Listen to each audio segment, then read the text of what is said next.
अस्सलाम वालेकुम दोस्तों। ड्रामा सीरियल इब्लीस एक ऐसी लड़की की कहानी है जो हसद, जलन और नफरत से भरी हुई है। इसे दूसरों की खुशियां देख के बिल्कुल भी खुशी नहीं होती, बल्कि वो चाहती है कि सबकी जिंदगियां खराब हो जाएं।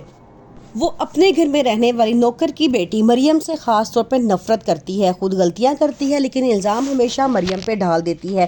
मरियम एक अच्छी और सुलझी हुई लड़की है, इसलिए वो उसकी हर खुशी छीनने की कोशिश करती है। अनाबिया शाहवेज़ को बहुत पसंद करती है और उससे शादी करना चाहती है। शाहवेज़ जो उसकी बहुत अच्छी दोस्त निम्रा का मंगेतर होता है, लेकिन मरियम उसे बहुत रोकती है और कहती है कि तुम्हें किसी का हक छीनने का कोई हक नहीं है। अनाबिया को इस बात का बड़ा गुस्सा आता है कि मरियम क्यों हर वक्त मुझे समझाती रहती है। वो मरियम पे इल्ज़ाम लगाती है और सबके सामने उसे बहुत बुरा भला कहती है और कहती है कि ये सब कुछ मैंने सिर्फ इसलिए किया है ताकि तुम्हें सबक दे सकूं कि आइंदा तुम मुझे समझाने की कोशिश मत करना। मुझे उस वक्त तुम बहुत बुरी लगती हो जब तुम मुझे समझाने के लिए आ जाती हो, इसलिए अपने काम से काम रखो।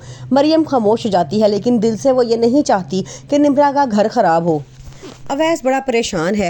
वो उसको समझ नहीं आ रही कि अनाबिया इस शादी से इनकार क्यों नहीं कर रही, वो क्यों इतनी खामोश है। वो चाहता है कि अनाबिया खुद इस रिश्ते से इनकार करे, फिर वो अपनी मामा के सामने मरियम का रिश्ता रखे।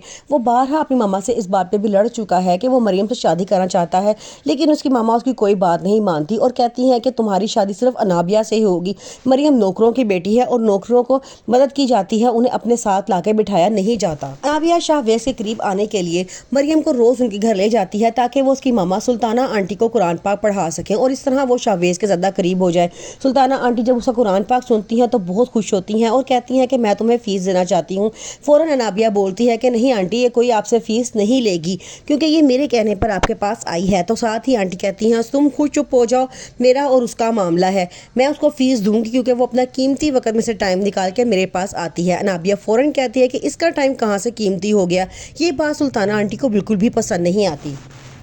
मरियम निम्रा को भी समझाने की बहुत कोशिश करती है कि अपनी आंखें खुली रखो और हर रिश्ते को उसे औकात से ज़्यादा टाइम मत दो, लेकिन निम्रा को कोई बात समझ नहीं आती। वो एक सच्चे दिल की लड़की होती है और उसका सोचना ये होता है कि शायद अनाबिया उसकी बहुत अच्छी दोस्त है और उसके बगैर, अनाबिया के बगैर वो ज़िंदा नहीं रह सकती। अवैस बहुत परेशान है। वो जानता है कि वो कभी भी अनाबिया के साथ खुश नहीं रहेगा, उसे हमेशा मरियम याद आएगी। वो मरियम को कॉल करता है और उसे बड़ा समझाता है, लेकिन मरियम उसे आगे समझाती है कि प्यार मोहब्बत हासिल करने का नाम नहीं होता। तुम हमेशा मेरे दिल में हो और हमेशा रहोगे, लेकिन हम दोनों एक सतह पे नहीं हैं, इसलिए हम दोनों शादी नहीं कर सकते। अवैस की मामा मरियम से साफ कहती हैं कि तुम्हें अवैस को अनाबिया के लिए मनाना होगा, ना अवैस के लिए ना अपने लिए, सिर्फ बाबा साहब के लिए जिसने तुम पे इतने एहसान किए हैं कि बचपन से लेके आज तक तुम्हें अपने घर में रखा, पढ़ाया लिखाया और अब तक तुम्हारा इतना कर रहे हैं। तुम्हें उनकी इज्जत की खातिर अवैस को अनाबिया के लिए मनाना पड़ेगा। हालांकि वो ये बात नहीं जानती कि अनाबिया खुद उनके बेटे से शादी करना नहीं चाहती। मरियम अनाबिया के तमाम अज़ाइम जानती है और वो नहीं चाहती कि किसी के घर बर्बाद करने में वो उसका हिस्सेदार बने, लेकिन अनाबिया उसे बहुत मजबूर करती है कि रोज़ वहाँ पे जाया करे और जाके कुरान पाक पढ़ाया करे ताकि वो शाहवेज़ के बहुत करीब हो सके।